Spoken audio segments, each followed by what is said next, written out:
तो आप सभी का स्वागत। इस समय औरैया की नगर पंचायत विधुना, और हमारे साथ बात करने के लिए उपस्थित हैं समाजवादी पार्टी के पूर्व प्रत्याशी प्रदीप कश्यप जी। पिछले कई वर्षों से लगातार समाज सेवा भी कर रहे हैं, जनसेवा भी कर रहे हैं, अपनी पार्टी को मजबूत करने का काम भी कर रहे हैं। और अभी हाल ही में बहुत सारे घटनाक्रम देश में घटे हैं। उन सारे मुद्दों के साथ साथ 2027 की समाजवादी पार्टी की क्या तैयारियां हैं, उन पर भी बात करने के लिए उपस्थित हैं। प्रदीप जी, सबसे पहले आपका स्वागत है। धन्यवाद जी सर, सबसे पहला सवाल, अभी देखा जाए तो विधानसभा चुनाव में ज़्यादा समय नहीं रह गया है। इस बार 2027 की किस तरीके की आपकी तैयारियां हैं? 2027 में समाजवादी पार्टी की तैयारी ये है कि पीडीए के तहत पूरा चुनाव लड़ा जाएगा। इसमें पीड़ित, दलित और शोषित लोगों को एकत्र करके चुनाव लड़ेंगे। तो वर्तमान सरकार में जो लगातार पीडीए के लोगों को अपमानित किया जा रहा है, उसी की लड़ाई हम लोग लड़ने का काम करेंगे। माननीय राष्ट्रीय अध्यक्ष अखिलेश यादव लगातार इस विषय पर काम कर रहे हैं। पीडीए की अगर बात करूं तो पीडीए का जो फॉर्मूला है, आप भी जिक्र कर रहे हैं, आपकी पार्टी के नेता, यहाँ तक कि आपकी पार्टी के मुखिया भी लगातार पीडीए का एकदम फॉर्मूला लेके मैदान। 24 में जो सफलता मिली थी, उससे कितने ज़्यादा उत्साहित हैं कि 24 की सफलता के परिणाम भी 27 से मिले जुले होंगे? 2024 में जो परिणाम समाजवादी पार्टी के पास थे, उससे ज़्यादा बेटर परिणाम इसलिए होंगे कि मुद्दे वही है, लड़ाई वही है। जो भी भारतीय जनता पार्टी 2024 में के पहले संविधान संशोधन की बात कर रही थी, आज भी वो संविधान संशोधन करना चाहती है। माननीय राष्ट्रीय अध्यक्ष जी लगातार दलित शोषित समाज की लड़ाई लड़ रहे हैं और आने वाले 2027 में हम पूर्ण बहुमत की सरकार बनाने का काम करेंगे। आप कह रहे हो कि हम पूर्ण बहुमत की सरकार बनाएंगे, वहीं दूसरी तरफ केशव प्रसाद मौर्य, योगी आदित्यनाथ, पूरी भारतीय जनता पार्टी ये कह रही है कि 2027 में समाजवादी पार्टी समाप्तवादी पार्टी होगी। देखिए, ऐसा है, ये अपनी अपनी विचारधारा, कौन समाप्त होगा कौन समाप्त नहीं होगा ये जनता तय करेगी। ये केशव प्रसाद में तो मौर्य जी तय करेंगे, ना भारतीय जनता पार्टी तय करेगी। आने वाले 2027 के चुनाव की जनता दिखा देगी कि कौन समाप्त हो रहा है, कौन उभर के आ रहा है। क्या मुद्दे रहेंगे इस बार समाजवादी पार्टी के? समाजवादी पार्टी के पास मुद्दे तो कई एक हैं, लेकिन मूल मुद्दा ये, आप हमें ये जानना चाहते हैं आपसे कि भारतीय जनता पार्टी राम राज की बात करके यहाँ पर आई।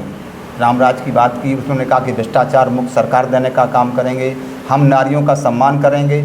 आप नज़र उठा के देख लो पूरे प्रदेश में कि कहाँ पर राम राज कायम है। जहाँ देखो लगातार गुंडागर्दी पूरी तरीके से हावी है। नारी सम्मान की बात आती है तो आप मणिपुर से लेकर के और उत्तर प्रदेश की कई घटनाएं ऐसी हैं। अभी हाल में एक घटना घटी थी, मैनपुरी डिस्ट्रिक्ट में एक गांव पड़ता है अहमलपुर, जहां पर 17 साल 18 साल की बेटी के साथ बलात्कार करके उसको मार दिया गया। और वो लोग लगातार दर दर भटकते रहे, लेकिन उन्हें न्याय नहीं मिला। अब आप नारी सम्मान की बात कर रहे हो, आप कह रहे हो कि नारी सम्मान की बात करते हैं, आप घटना का भी जिक्र कर रहे हो। अभी 24 घंटे पहले देश की सबसे बड़ी संसद में, पार्लियामेंट में महिला आरक्षण को लेकर, महिला सम्मान को लेकर एक बिल आया था जी। आपकी पार्टी ने पुरजोर विरोध किया। यहाँ की इंडिया गठबंधन की जितनी पार्टियाँ थी उन्होंने विरोध किया और वो विधेयक पास नहीं हो पाया। और आप कह रहे हो कि वो तो कह रहे हम नारी को सम्मान देना चाहते हैं, लेकिन विपक्ष नहीं देने दे रहा। ऐसा है, जो मंशा है बीजेपी की, माननीय नेताजी ने सदन में कहा था, श्रद्धा नेताजी ने भी ये कहा था कि मतलब महिला बिल आना चाहिए। ठीक है, जो मंशा बीजेपी जिस मंशे से बिल को पास करना चाहती है, समाजवादी पार्टी और इंडिया गठबंधन उसका विरोध कर रही है। महिला के आरक्षण के विरोध में हम लोग नहीं हैं, ना समाजवादी पार्टी है, लेकिन जिस मनसे से वो काम कर रहे हैं उसका हम लोग पुरजोर विरोध कर रहे हैं। माननीय राष्ट्रीय अध्यक्ष जी अखिलेश यादव जी उसका पुरजोर विरोध करते हैं। उन्होंने ये कहा था कि संख्या के आधार पर जनगणना होनी चाहिए पहले, ठीक है, जिसमें दलित, शोषित और पिछड़े, मुसलमान, समझे, इन सारे लोगों का अभी तक ये खोले ही पत्ते नहीं खोला गया कि अब जो 33% आरक्षण दे रहे हैं किन लोगों को देने का काम करेंगे। विरोध इसका हुआ है। आपकी पार्टी ये चाहती पहले जाति जनगणना हो जाए चाहिए, जातिगत आधार पर जिसकी संख्या उसको तो आरक्षण मिलना चाहिए। ये तो माननीय नेताजी ने भी कहा था, सदन में कहा था। अच्छा, भाजपा क्या चाहती है? भारतीय जनता पार्टी की जो पॉलिसी है वो मैं समझता हूँ देश का एक आम नागरिक पूर्ण रूप से जान गया है। ब्रिटिश हुकूमत की तरीके से वो शासन करना चाहते हैं और आप देख रहे हैं कई घटनाएं ऐसी घटी हैं, इन घटनाओं में भारतीय जनता पार्टी ने अपनी मनमानी करने का काम किया। विपक्ष लगातार चिल्ला रहा है, लेकिन वो जो उनके मन में आता वही करते हैं वो। जी अच्छा, जब पूरा विधेयक पार्लियामेंट में गिर गया, पास नहीं हो पाया, उसके बाद समाजवादी पार्टी की प्रत्याशी रहीं, नेताजी की पुत्रवधू अगर मैं कह लूँ, उनके दो शादियाँ हुई थी, उनके दूसरे पुत्र की पत्नी आप जानते होंगे महिला आयोग की इस समय उपाध्यक्ष भी हैं, अपर्णा यादव जी। हालांकि अब इस समय आप लोग उनको यादव कहते हैं कि बिष्ट कहते हैं, ये आप लोगों पर निर्भर करता है। उन्होंने समाजवादी पार्टी का और कांग्रेस पार्टी का विधानसभा में जाके झंडे को जलाया। देखिए, इस घटना पे हम इतना कहेंगे, ये बहुत ही दुर्भाग्यपूर्ण घटना है। और उन्होंने समाजवादी पार्टी के झंडे को न जला करके माननीय नेताजी का एक जो सपना था, माननीय नेताजी ने जिस झंडे को जो बनाया, उनका ये सपना था, ये दो शोषित, वंचित और दलितों का झंडा है, उस सारे शोषित और दलितों को दहन करने का काम किया है, माननीय नेताजी के सपनों को दहन करने का काम किया है। और मैं समझता हूँ कि संविधान के तहत किसी भी पार्टी के झंडे को जलाना ये बिल्कुल दुर्भाग्यपूर्ण है और इस पर कार्रवाई होनी चाहिए। आपकी पार्टी के मुखिया, आपकी पार्टी के यहाँ की महिला सदस्यों ने विरोध भी किया, आपकी पार्टी की जूही सिंह से लेकर बहुत सारे लोगों ने पुरजोर विरोध किया, लेकिन अभी तक कोई कार्रवाई नहीं हुई। अब ये इस विषय पर हम इसलिए कुछ नहीं कहेंगे, ये माननीय राष्ट्रीय अध्यक्ष जी का विषय है और पार्टी के राष्ट्रीय नेतृत्व का विषय है, ठीक। लेकिन जो आम कार्यकर्ता है वो आहत हुआ है, उस आम कार्यकर्ता को पीड़ा है कि जिस तरीके से माननीय नेताजी के सपनों को सड़क पर डालकर जलाने का काम किया गया, ये एक छोटा कार्यकर्ता, हम जैसा कार्यकर्ता आहत है।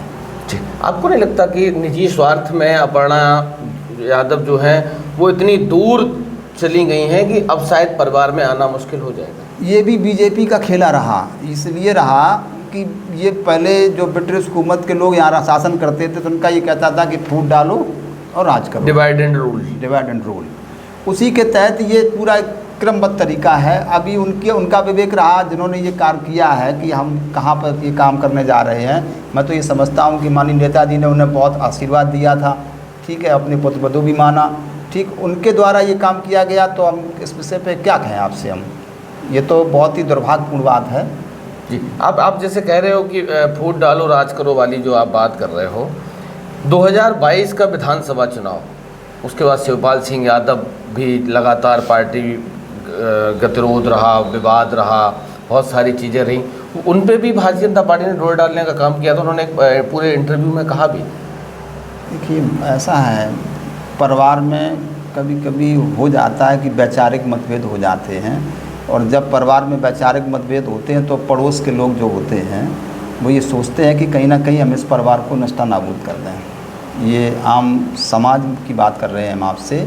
उसी क्रम में बीजेपी ने अपना काम करना शुरू किया, लेकिन चाचा मतलब समाजवादी पार्टी जो है वो एक दल के साथ साथ दिलों के रिश्तों को जोड़ने का काम करती है। पहला दल है जिसमें रिश्ते बनते हैं, कहीं भाई का रिश्ता है, किसी से चाचा का रिश्ता है, कहीं भाभी का रिश्ता है। तो देश में पहली पार्टी है जहां दिलों से चलती है और दिलों के रिश्ते कभी टूटते नहीं हैं।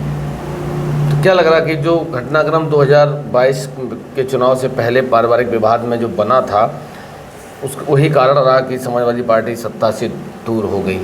इस बार 27 में कुछ ऐसा देखने को मिलेगा? देखिए, 27 में सारा परिवार, सारे लोग पूरी तत्परता से एक साथ हैं। लड़ाई सरकार बनने की नहीं है या सरकार बनाने की नहीं है, लड़ाई अब है यहाँ पर। एक तरफ वो लोग जो लोग सांप्रदायिकता की व्यवस्था को लागू कर करके देश पे राज करना चाहते हैं, जातिगत व्यवस्था को बांट करके राज करना चाहते हैं। दूसरी तरफ समाजवादी पार्टी जो समानता के अधिकार पर राज करना चाहती है, मतलब ये चाहती है कि देश में, प्रदेश में एक शांति का माहौल बने, भाईचारा कायम हो। इस विषय पर काम हो रहा है। अच्छा, एक चीज़ और मैं जानना चाह रहा हूँ कि इस समय आप देख रहे हो कि चुनावी सरगर्मियाँ पूरी तरीके से तेज हो गई हैं, पंचायत चुनाव सरकार क्यों नहीं कराना चाहती? अब पंचायत चुनाव के बारे में ये सरकार की अपनी मंशा क्या है, इस विषय पे हम कुछ नहीं बोल सकते, ना इसके बारे में मतलब हम कुछ टिप्पणी करेंगे। केवल ये इतना कहेंगे कि कहीं ना कहीं वो अपने आप को कमज़ोर महसूस कर रहे हैं, डर रहे हैं। इतना कह रहे हैं कि वो कहीं ना कहीं अपने आप को कमज़ोर महसूस कर रहे हैं। लोकतांत्रिक, यही तो लोकतंत्र कहाँ रहा है? ये पंचायत चुनाव को लगातार टालना, ठीक है, लगातार बढ़ाना। तो लोकतंत्र की बात करते हो आप, लोकतंत्र की बात कर रहे हैं और लोकतंत्र को ही ख़त्म कर रहे हो। तो ये उनका अपना विषय है और इसमें जो आम नागरिक है या जनता है वो भली बात सब कुछ जान रही है, उसका जवाब मिलेगा 27 में इनको। मतलब इतने आश्वस्त हैं इस बार समाजवादी पार्टी के 27 लोग? में इनका वो जवाब मिलेगा जिसकी इन्होंने कल्पना नहीं की है। आप देखिए जितनी भी घटनाएं प्रदेश में हुई हैं ज़्यादातर पिछड़े लोगों पर हुई हैं। अभी एक सरधाना क्षेत्र में एक कांड हुआ था सोनू कश्यप के नाम का, उस पर भी आप देखिए बच्चे को जिंदा जला दिया गया और सरकार मौन बनी रही। बुलडोज़र की बात करते हैं, लेकिन जब किसी दलित पर, किसी बैकवर्ड पर अत्याचार होता है तब इनका बुलडोज़र या तो ख़राब हो जाता है या उसका ड्राइवर कहीं चला जाता है। आपको मौका मिला, सरकार बनी, तो फिर क्या बुलडोजर की जो प्रथा शुरू हुई है? बुलडोज़र तो चलेगा, बुलडोज़र तो अब चलता रहेगा लगातार। तो आने वाला वक्त बताएगा बुलडोज़र कहाँ कहाँ चलेगा। बुलडोज़र चलना चाहिए। अब जब बुलडोज़र किसने प्रथा डाली, पार पट्टी डाली है, वो तो चलनी चाहिए। मतलब अभी जो बुलडोजर पे ड्राइवर हो भगवा झंडा, भगवा गमछा डाल के बैठता है, अगर आपको मौका मिला तो ये वाला गमछा डाल के ड्राइवर अब वो चलाएगा। बात अलग, गमछा कौन सा होगा वो गमछा कौन होगा वो अलग बात है, लेकिन बुलडोज़र चलेगा। आताताई अत्याचारी लोग अब बिल्कुल राइट टाइम होंगे। अच्छा, अखिलेश यादव ने अचानक से महिला सभा की प्रदेश अध्यक्ष रीबू श्रीवास्तव को पद मुक्त कर दिया। उनको बनारस की एक सीट से कैंट की शायद सीट है, वहाँ से प्रभारी घोषित कर दिया। चूँकि प्रभारी का मतलब लगभग प्रत्याशी घोषित कर दिया। आपके समाज की रुक्मणी निषाद को जी प्रदेश अध्यक्ष बना दिया। क्या लग रहा, रुक्मणी निषाद संजय निषाद का मुकाबला कर पाएंगे? देखिए, बनाने का उद्देश्य ये नहीं कि किसी से हम मुकाबला कराएंगे। हमारा उद्देश्य ये है, या माननीय राष्ट्रीय अध्यक्ष जी का उद्देश्य ये है कि हम उन व्यक्तियों को स्थान दें जो शोषित हैं, पिछड़े हैं। और ये काम माननीय जी नहीं कर रहे, ये काम श्रद्धेय नेताजी ने भी किया। आप इतिहास उठा के देख लीजिए, रामस्वरूप चाहे वाल्मीकि जी रहे हों, चाहे आदरणीय श्री राम सिंह साख जी रहे हों, ऐसे कई लोग हैं जो मतलब अति पिछड़े समाज से थे। या माननीय कांसी राम जी रहे हों, जिन्होंने उठा करके इटावा से चुनाव लड़ाने का काम किया। उसी क्रम में माननीय फूलन देवी जी को, जो बेहड़ों में थी, जेल में थी, ठीक है, और उनको ला करके सदन में पहुंचाने का काम किया। ये मैसेज दे रहे थे वो कि हम दलित, शोषित और जो समाज के अंतिम छोर तक राजनीतिक जो चेतना जानी चाहिए, उस चेतना के आधार पर वो काम हो रहा है। और उसी का एक ये अध्याय है। माननीय रुक्मणी देवी को बना करके माननीय राष्ट्रीय अध्यक्ष ने ये मैसेज देने का काम किया कि समाज के उस अंतिम छोर पर खड़े व्यक्ति को हम राजनीतिक व्यवस्था से जोड़ने का काम करें।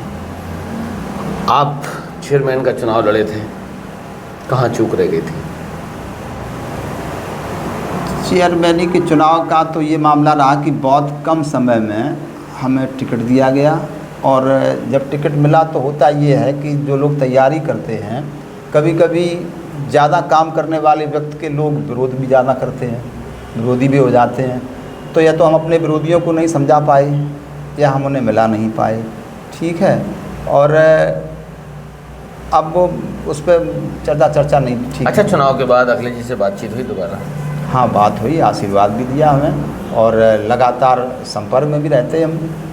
और मैं ये समझता हूँ कि देश और दुनिया का पहला नेता ऐसा है जिसका दिल ऐसा है जो 1000 गलतियों को भी माफ़ कर देता है।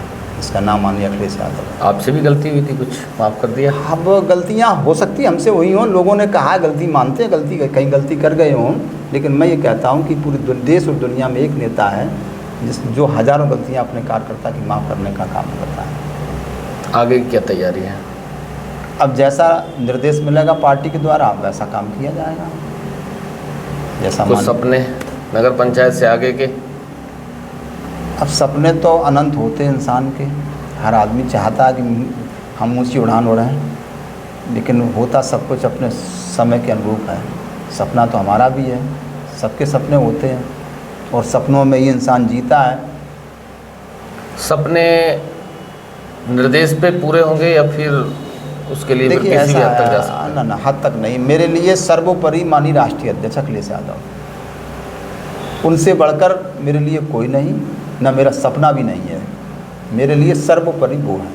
उससे आगे मैं उसके बाद पूरी दुनिया ख़त्म। मतलब आखिरी बस मेरे जीवन का आखिरी पड़ाव उनसे ही ख़त्म होता है। बस ये नहीं हो सकता कि उनसे हटके या उनसे दूर जा कर के कोई बात सोचें। ये मेरे लिए बहुत ही मतलब कौन सा शब्द कहें हम आपसे। पहला सपना चेयरमैन बनना, विधायक बनना या सांसद बनना। दूसरा विकल्प अखिलेश यादव को मुख्यमंत्री देखना। हम अखिलेश यादव जी को मुख्यमंत्री देखना चाहते हैं। मेरे लिए सर्वोपरि वो हैं राष्ट्रीय अध्यक्ष माननीय अखिलेश यादव जी मुख्यमंत्री की कुर्सी पे बैठें, और अगर वो कुर्सी पे बैठ जाएंगे तो मैं समझता हूँ कई करोड़ों लोगों का भला हो जाएगा। विधुना क्षेत्र में प्रचार प्रसार करेंगे पार्टी के लिए, आज जहाँ जिम्मेदारी मिलेगी। समाजवादी पार्टी या माननीय जी जहाँ पर जिम्मेदारी देंगे पूरी निष्ठा के साथ, पूरी ईमानदारी के साथ काम करने का काम करेंगे। अच्छा, मोदी जी ने कह दिया अखिलेश जी हमारे मित्र हैं, हमारी मदद कर देते हैं। अब लोग ट्रोल कर रहे हैं कि तो भाजपा से मिले हुए, भाजपा की बी टीम है। देखिए, जो व्यक्ति ये शब्द कह रहा है उसके बारे में पूरी दुनिया जान रही है। एक शादियों में अपनी शादियां जब होती थी तो एक बौरपिया सिस्टम बोला जाता था। बौरपिया आते थे तो कभी वो दरोगा बन जाता था तो कभी चौकीदार बन जाता था। तो ये नौटंकीबाज लोग हैं, वो क्या कह दें क्या ना कह दें वो अलग विषय है। योगी जी पे क्या बात कहनी, योगी जी पे क्या बोलना है बताओ, क्या बोलना कैसे लगते हैं? वो तो उत्तर प्रदेश की जनता जान रही है ना। भारतीय जनता पार्टी ने जो भय बना करके लगातार शासन करने का काम किया है वो अब आम आदमी जान गया है। आपके समाज के मंत्री संजय निषाद रो रहे थे भी ये कार्यक्रम में लखनऊ में भयंकर तरीके से बोले हम अपना समाज को आरक्षण नहीं दिला पाए, अधिकार नहीं दिला पाए। संजय निषाद जी का आप रिकॉर्ड देखिए 2000 के लगभग का रिकॉर्ड देखिए और उससे लेकर के अब 2026 का रिकॉर्ड देखिए। ठीक, 2000 में वो कहाँ खड़े थे और 2026 में वो कहाँ खड़े हैं। इन बीच में समाज का कितना भला किया। अभी ये घटना घटी थी, धर्मात्मा निषाद लड़का था, उसकी जब डेथ हुई उस लड़के ने इस व्यक्ति को अपना जीवन दे दिया और ये शख्स उस व्यक्ति के घर पे नहीं गया। ठीक, उसके पहले एक घटना घटी आपके औरैया के पास एक गांव पड़ता है निषादों के नगरिया नाम से, वहाँ लड़का एक अखिलेश निषाद मारा गया था। ठीक, ये शख्स उसके यहाँ भी नहीं गया। उस वक्त अगर कोई सामने निकल के आया, उस पीड़ित परिवार की मदद करने का काम किया तो माननीय अखिलेश यादव जी ने किया। पूरा डेलीगेशन भेजा, माननीय विशंबर प्रसाद निषाद से लेकर के जो भी समाज के लोग थे सारे लोग उस डेलीगेशन में गए, उस परिवार की मदद की और खुद बुला करके माननीय जी ने औरैया में उनकी मदद करने का काम किया। तो अब ये लोग जो नौटंकी कर रहे हैं, रो रहे हैं, ये तो इसलिए रो रहे हैं अब कि अब इनका विदाई का वक्त आ गया, समाज ने जान गया है, अंतिम बेला है, आप अपने घर जाइए, जो कुछ कर लिया वो कर लिया। ओम प्रकाश राजभर दी सेम वही कंडीशन ओम प्रकाश राजभर की भी है। ओम प्रकाश राजभर का भी अपना जो सिस्टम है सिर्फ इन लोगों का यह है कि मेरा अपना परिवार कैसे डेवलप हो। ये आरोप लगाते हैं माननीय राष्ट्रीय अध्यक्ष पर, माननीय नेताजी पर लगाते थे कि परिवार की बात करते हैं, परिवार को देखते हैं, और उनकी गहराई से चले जाओ तो सामने आ जाता है कि परिवारवाद की बात कौन करता है, परिवारवाद कौन निभा रहा है। चलिए प्रदीप जी, बात करने के लिए, समय देने के लिए आपका बहुत बहुत धन्यवाद। आशा उम्मीद है कि जिस तरीके से आप सपना सजोए हैं कि अखिलेश यादव मुख्यमंत्री बने तो आपके सपने साकार हों, आपके व्यक्तिगत सपने भी साकार हों। तो 2027 का महासंग्राम अब शुरू हो गया है और सारी पार्टियां पूरे दमखम के साथ अपने चुनावी रण में और अपने प्रत्याशियों में, जातिगत समीकरण में, मतलब हर तरीके से जोर आजमाइश में लग गई हैं और 1 से 2 महीने में आपको संग्राम सड़कों पे देखने को मिलेगा। तो बने रहिए हमारे साथ आप लोग, फिर मुलाकात होगी किसी नई शख्सियत के साथ। बहुत बहुत धन्यवाद।